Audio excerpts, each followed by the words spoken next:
I've been asked to read out a statement on behalf of the Duke of Sussex and Lord Watson. In a monumental victory today, News UK have admitted that The Sun, the flagship title for Rupert Murdoch's UK media empire, has indeed engaged in illegal practices. This represents a vindication for the hundreds of other claimants who were strong-armed into settling without being able to get to the truth of what was done to them. After endless resistance, denials, and legal battles by newsgroup newspapers, including spending more than £1 billion in payouts and in legal costs, as well as paying off those in the know, in order to prevent the full picture from coming out, News UK is finally held to account for its illegal actions and its blatant disregard for the law. And today, we're embarking on a journey through the latest revelations involving Prince Harry, the ever-controversial Rupert Murdoch, and yes, William's rumoured royal grip. This is your one-stop channel for comedy, drama, and those jaw-dropping truths that the tabloids can only dream of reporting. But before we dive into this rollercoaster of intrigue, let's anchor ourselves with wisdom from the good book. Proverbs 18:21 reminds us, death and life are in the power of the tongue. In today's world, where the tongues of the British media seem to wag endlessly, this verse holds more power than ever. The words we speak and the words written about others carry immense weight. So here at Sussex's Chronicles, we aim to unpack those words, shine a light on the truth, and uplift those who deserve our love and support. And remember, greatness lies in daring to stand apart, as Nelson Mandela once said. Harry and Meghan have embodied this courage, standing strong in the face of relentless scrutiny. If you're part of the Team Harry movement like I am, don't just watch, be part of the conversation. Hit that subscribe button, share this video, and show some love with a super thanks or a donation to support the mission of this channel. So are you ready to spill some royal tea with a side of wit, wisdom, and unwavering support? Then grab your favorite drink, sit back, and let's uncover what the media doesn't want you to know. Let's go! All right, buckle up, folks, because this story is juicier than a freshly baked scone at high tea. Picture this.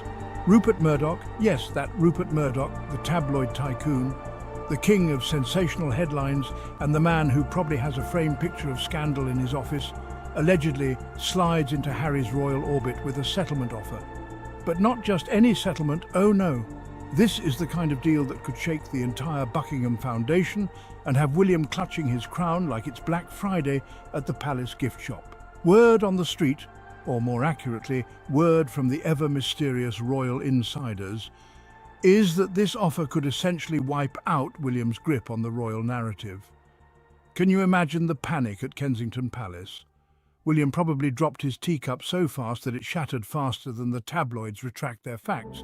Now, I'm no royal strategist, but isn't this like handing Harry a golden mic and saying, go ahead, rewrite the family history, preferably in a Netflix special? You can just picture the scene. Harry, calmly reading the terms of the offer while sipping his organic oat latte, and William pacing around like he just found out they cancelled his favourite polo match. And let's not forget the expression on William's face when this news broke. I mean, can we take a moment to appreciate the pure drama? His tea probably went cold faster than a London drizzle, and I wouldn't be surprised if he asked for an emergency meeting with the corgis for moral support. Meanwhile, Harry's out here living his best life in Montecito, probably thinking, Rupert, my man, where was this energy when I needed it a few years ago? And you just know Meghan's in the background cheering him on like the absolute queen she is, non-royally speaking, of course. So, what's next? Is Harry going to accept this Murdoch mic drop of an offer, or is he playing the long game? One thing's for sure. William might want to double-check that his crown jewels are still firmly locked away. Because if this deal goes through, the royal narrative is about to get a rewrite for the ages, and not the kind that Kensington Palace PR can spin. So what exactly does this mysterious settlement offer entail? Let's unpack this, shall we? Rumour has it that it's all tied to Harry's legal battles against Rupert Murdoch's media empire, a fight that's less about money and more about principle. That's right, folks. Harry's not just suing for himself, he's standing up against the entire system that has turned his life into a tabloid soap opera. If this isn't a royal power move, I don't know what is. But let's pause for a second and really picture this. Imagine Harry strolling into the courtroom, looking calm, composed, and maybe even rocking one of those effortlessly chic California suits that screams, "I've left the drama, but the drama hasn't left me." He adjusts his tie, leans into the mic and says, "Your Honour, I'm not just here to fight for me or my wife, I'm here to fight for truth, justice and the Sussex way." Mic drop. Now, if this were a Netflix series, and honestly, how is it not already, we'd be talking Emmy-worthy courtroom drama. Picture the camera zooming in on Harry as he delivers a heartfelt monologue about media ethics and personal boundaries, while a slow, emotional violin solo plays in the background. Meghan's sitting in the gallery, looking like a mix of proud and ready to take on the world. Meanwhile, the tabloids outside are frantically drafting headlines like "Harry's courtroom crusade," "Hero or headache." And let's not forget the reaction from the royals back home. You just know there are emergency calls happening at Kensington Palace. William's probably pacing so hard he's wearing down the royal carpets, while Charles is asking Camilla, "Can we ban lawsuits the same way we ban royal selfies?" But back to the courtroom. Can we talk about the stakes here?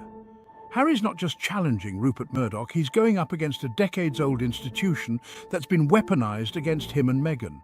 We're talking about the same media machine that turned his life into a spectacle from the moment he was born. This isn't just a legal battle, this is Harry drawing a line in the sand and saying, "Enough is enough." And honestly, who wouldn't root for him? This is the ultimate underdog story. The prince who left the palace, faced the world's harshest scrutiny, and decided to take on one of the most powerful media empires in history. It's like David versus Goliath, but with better suits and a lot more paparazzi. So, will Harry's power move pay off? Will he get the justice he's fighting for, not just for himself, but for Meghan and anyone else who's been wronged by the tabloid machine? One thing's for sure, whatever happens next, we're all going to need a big bucket of popcorn. Because this royal drama isn't just unfolding, it's redefining the playbook. Meanwhile, over at Kensington Palace, the atmosphere is, well, let's just say it's not tea and crumpets right now. Word on the royal grapevine is that William is in full-blown panic mode, and honestly, who could blame him? This isn't just any family feud, it's a potential PR disaster of Buckingham-sized proportions. Picture this, William pacing up and down the palace corridors, his perfectly polished shoes creating a permanent groove in the centuries-old carpet. His face is flushed, his brow furrowed, and his muttering game is on point.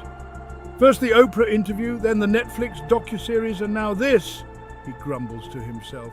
How much more damage can Harry do? The poor guy probably hasn't had a decent night's sleep since that bombshell sit-down with Oprah in 2021. And let's talk about that carefully curated image of the future king that's now hanging by a thread. William has spent years crafting a persona that screams stoic leader and steady heir. But this potential settlement, it's a direct hit to his royal armour.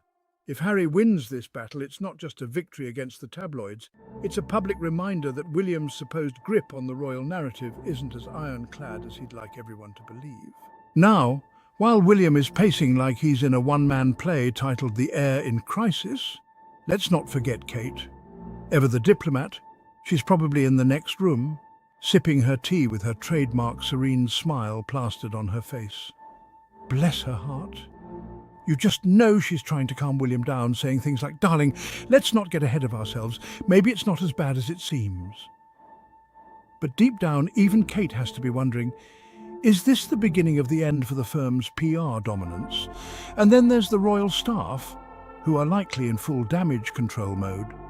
Crisis meetings are happening at lightning speed, with advisors whispering phrases like optics, containment, and spin strategy. Someone in PR is probably drafting a press release that reads something like, "The Prince of Wales remains focused on his duties and supporting the monarchy." But let's be honest, that's just royal speak for, we have no idea what's going on, but please stop asking. Oh, and can we spare a thought for Charles in all of this? As the reigning monarch, you'd think he'd be the one losing sleep. But no, Charles is probably off somewhere pruning roses or painting watercolour landscapes, blissfully unaware of the brewing storm. After all, he's mastered the art of selective royal oblivion. Back at Kensington Palace, though, the tension is palpable.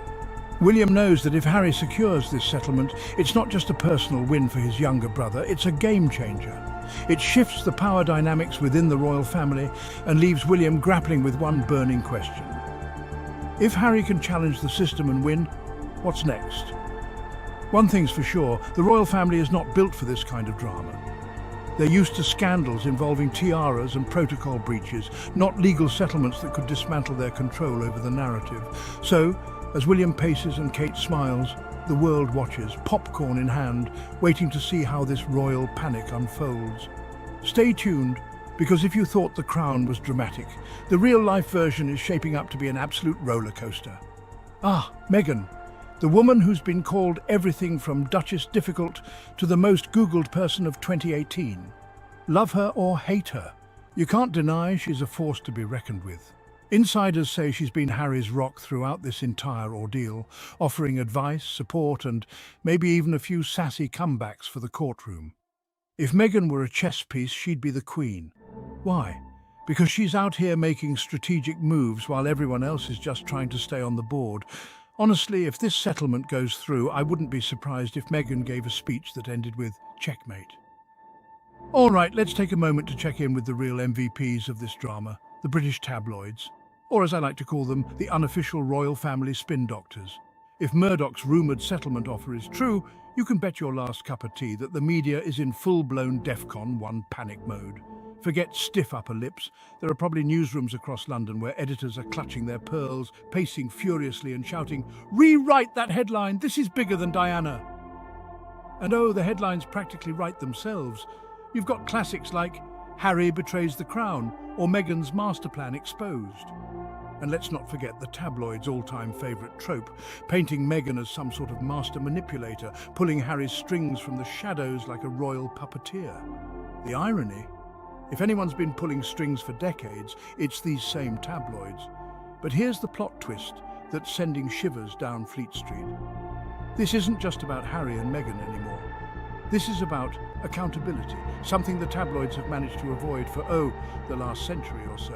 The very idea of being held responsible for unethical practices is enough to make certain media moguls break out in a cold sweat. Imagine the ripple effect if Harry wins this case or forces a settlement that exposes the inner workings of the media machine. Suddenly, the journalists who've built entire careers on anonymous royal sources might have to brace yourselves, fact-check their stories, gasp the horror, truth-telling, ethical reporting, whatever next. But wait, there's more. If this case sets a precedent, it could shake the very foundation of tabloid culture. No longer would journalists be able to hide behind the thin veil of sources close to the royal family. Instead, they might actually have to produce evidence to back their sensational claims. Can you imagine the chaos? Morning meetings would go from "who can we vilify today?" to "wait, do we actually have facts to back this up?" And let's be real, this meltdown isn't just about journalism, it's about power. The tabloids have long been the gatekeepers of royal narratives, deciding who's in favour and who's not. If Harry dismantles this system, it's not just a victory for him and Meghan, it's a victory for every celebrity, public figure and everyday person who's ever been wronged by the media. Of course, that's not stopping the tabloids from spinning this into their next big cash cow. Every editor from London to Sydney is probably thinking, if this is the end, let's make it a blockbuster. So expect even more outrageous headlines, more insider scoops, and more pearl-clutching editorials about how Harry is single-handedly destroying the monarchy. Because if there's one thing the tabloids know how to do, it's turning chaos into profit. But here's the real kicker. What happens if Harry succeeds? What happens if this case doesn't just expose the tabloids, but forces real systemic change? Will we finally see the day when British media focuses on facts instead of fantasy? Or will they double down and find new ways to twist the truth? One thing's for sure, the media's meltdown is far from over. So grab your popcorn, folks. because as the tabloids scramble to protect their empire, the real story might just be how they fall apart in the process. And honestly, that's a headline worth reading.